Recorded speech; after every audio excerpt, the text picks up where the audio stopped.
Assalamualaikum warahmatullahi wabarakatuh. Hari ini kita akan bahas tentang penanganan patah tulang. Kalau kita melihat pada kejadian nyata, sering kita menemui korban-korban yang mengalami patah tulang. Nah, patah tulang itu apa sebenarnya? Patah tulang menurut definisi adalah hilangnya kontinuitas atau keutuhan daripada tulang. Dan ini dapat terjadi pada anak-anak maupun orang dewasa.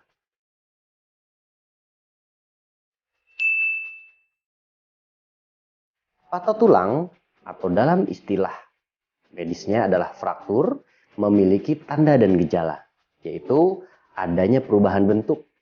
Kemudian muncul krepitasi atau suara gesekan antar tulang, kemudian adanya luka, kemudian adanya perdarahan. Gejala yang dirasakan oleh si korban biasanya akan mengalami rasa nyeri, kemudian timbul pembengkakan, kemudian memar dan juga kemerahan. Nah, itu adalah tanda dan gejala patah tulang. Bapak Ibu, ketika menemukan korban dengan tanda dan gejala tersebut, kita anggap bahwa korban tersebut mengalami patah tulang. Patah tulang itu sendiri banyak jenisnya, tetapi pada umumnya patah tulang dibagi menjadi dua, yaitu patah tulang tertutup dan patah tulang terbuka. Patah tulang tertutup yaitu di mana tulang yang patah tidak menembus kulit, atau dengan kata lain tulangnya tidak bersentuhan dengan udara luar. Sedangkan patah tulang terbuka, tulangnya cenderung tembus ke kulit atau tulangnya bersentuhan dengan udara luar. Itulah jenis-jenis patah tulang. Prinsipnya, ketika kita menemukan korban yang mengalami patah tulang, maka kita tidak boleh merubah bentuk asli pada saat kita temukan. Kita tidak boleh meluruskan ataupun membengkokkan ketika kondisi tersebut kita temukan. Atau bahkan, kalau pada patah tulang terbuka, kita tidak dibenarkan untuk memasukkan tulang yang keluar tersebut.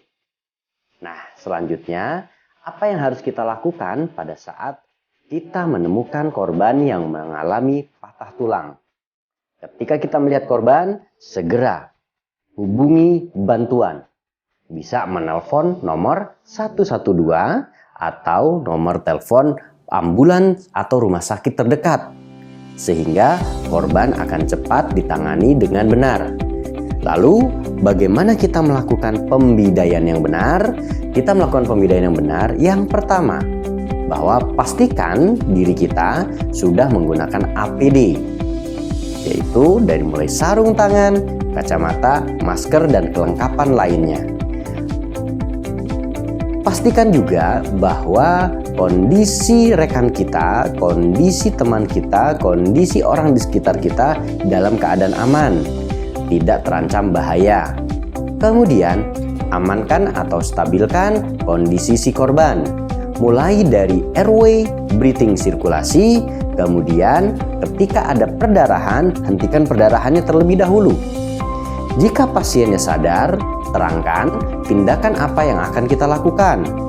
Kemudian, buka daerah yang akan dipasang bidai kalau memang kita sudah menemukan area di mana terjadi patah tulang. Kemudian, kita lakukan tindakan untuk mencari atau mengetahui adanya komplikasi atas kejadian patah tulang, yaitu kita melakukan tindakan yang disebut dengan PSM. Apa itu PSM?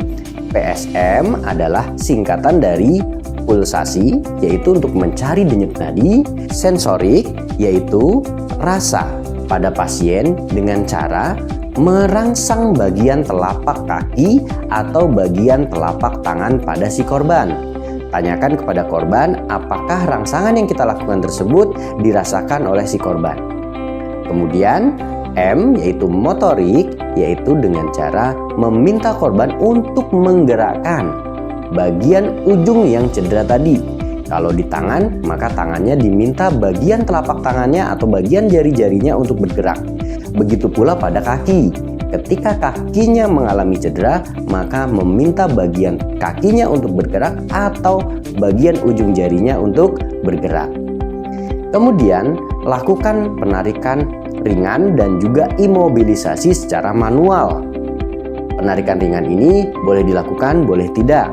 Tetapi untuk imobilisasi manual itu harus dilakukan dengan cara memegang bagian yang cedera supaya tidak banyak bergerak.